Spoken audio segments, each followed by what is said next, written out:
మనము చేసిన పాపములు, అతిక్రమములు, వ్యభిచారములు, విగ్రహారాధన, ఆజ్ఞ అతిక్రమమును బట్టి ప్రభువైన క్రీస్తు వారు మనము నశించిపోవుట ఆయనకు ఇష్టం లేదు కనుక మనము నరకానికి పాత్రులముగా ఉన్నాము కనుక నేను సృష్టించిన నా బిడ్డలు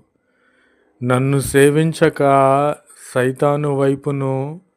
ఆత్మ సంబంధమైన వాటిని విడిచిపెట్టి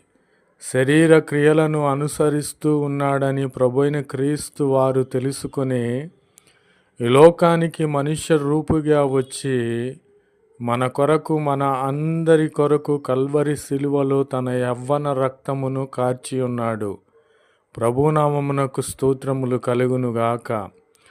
ఆయన ఎంత శ్రమ పడి ఉన్నాడో మనము ఒక్కసారి జ్ఞాపకము